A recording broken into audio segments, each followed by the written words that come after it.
Film की start पे हमें एक दुनिया दिखाई जाती है जिसे क्लिंट कहते हैं। ये वो ही जगह है जहाँ से वेनम आया था। जैसे कि हमारी दुनिया में इंसानों को इंसान कहते हैं, वैसे ही वहाँ पर इन सब को सिम्बियो कहते हैं। यहाँ हमें इनका लीडर दिखाया जाता है जिसका नाम नल होता है। नल ने ही इन सब को बनाया था, लेकिन वक्त के साथ उन्होंने उसको कैद कर लिया। अब नल को बाहर निकलने के लिए एक खास चीज की जरूरत है जिसे कोडेक्स कहते हैं। यही वो चाबी है जिससे नल बाहर आ सकता है।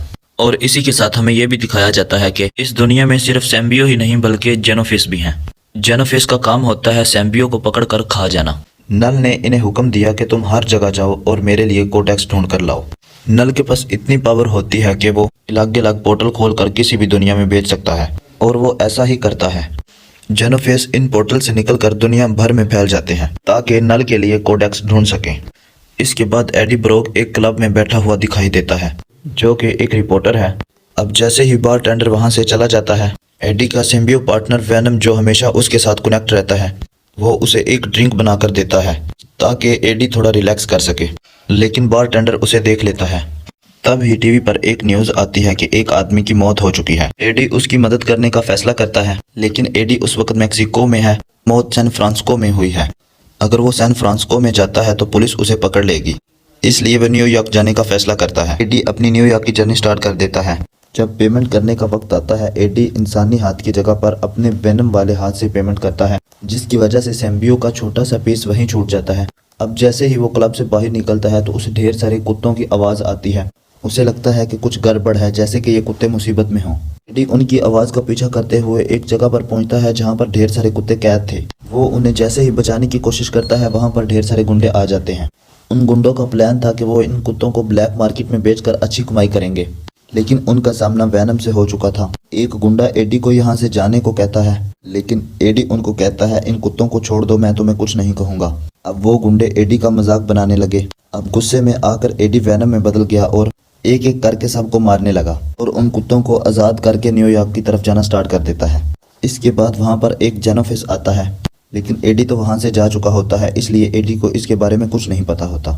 इसके बाद हमें एक शख्स दिखाया जाता है जो कि सीसीटीवी पर नजर रखे हुए था। वो कहता है कि एडी ब्रोक बाहर निकल चुका है, इसे पकड़ना ही होगा, लेकिन हमें ये नहीं बताया जाता कि ये कौन है।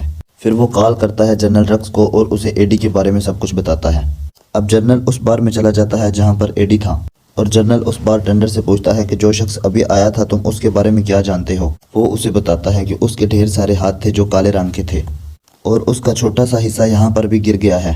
जनरल उसको एक ट्यूब में कैद कर लेता है और उसके साथ बार के मालिक को भी ले जाता है। कहानी में एक न्यू एंट्री होती है जिसका नेम डॉक्टर चेन था, जो 51 एरिया की इंचार्ज थी। ये वही जगह है जहाँ एलियंस पर सर्च की जाती है और वहाँ पर काफ़ी सारे सिम्बियोस भी थे। वहाँ वेनम के छोटे से पीस को भी कैद कर दिया जाता है। अब डॉक्टर चेन एक ऐसे शख्स से मिलती है जिसके अंदर सिम्बियो पाया जाता है। ये शख्स और कोई नहीं बल्कि वही था जिसकी मौत की न्यूज़ टीवी पर आई थी। वो उनको बताता है कि तुम पर एक बहुत बड़ी मुश्किल आने वाली है, क्योंकि नल खुद को आज़ाद करना चाहता है, इसलिए उसने कोडेक्स को लेने के लिए बहुत सारे जेनोफिस को भेजा है। उसको ये बात पता थी क्योंकि उसे सिग्नल आ रहे थे, और वो उन्हें बताता है कि जेनोफिस कोडेक्स लेने के लिए किसी भी हद तक जा सकते हैं। दूसरी तरफ हम वेनम को देखते हैं कि वो प्लेन की मदद लेकर न्यूयॉर्क जा रहा है और जल्द से जल्द जाने की कोशिश करता है।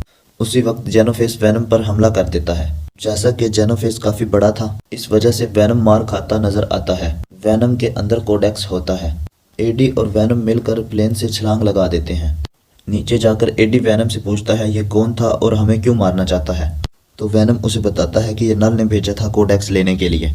यहाँ पर हमें पता चलता है कि जब तक एडी वेनम का रूप ना ले तब तक कोडेक्स का सिग्नल जेनोफिस तक नहीं जा सकता। इसलिए वेनम एक घोड़े का रूप लेता है और एडी को लेकर न्यूयॉर्क की तरफ तेजी से जा रहा होता है। तब ही जनरल रक्स एडी पर हमला कर देता है। एडी और वेनम को पकड़कर अपने साथ 51 एरिया में ले जाता है। वहां पर एडी उससे भी मिलता है जिसकी मौत की खबर उसने टीवी पर देखी थी, और उसे ये पता चलता है कि वो अभी तक मरा नहीं है। अब जनरल रक्स एडी को गोली मार देता है। इसी बीच वेनम मौका पाकर एडी में घुस जाता है और वेनम का रूप ले लेता है। इस वजह से जेनोफिस को उनका पता चल जाता है और वो भी 51 एरिया में घुसकर तबाही मचाना शुरू कर देता है।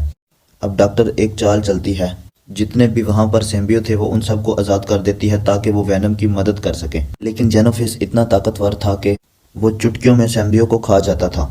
अब जैसे तैसे करके एडी वहां से निकल जाता है और वहां एसिड की बारिश शुरू हो जाती है, जिससे वेनम और जेनोफिस वहीं मर जाते हैं।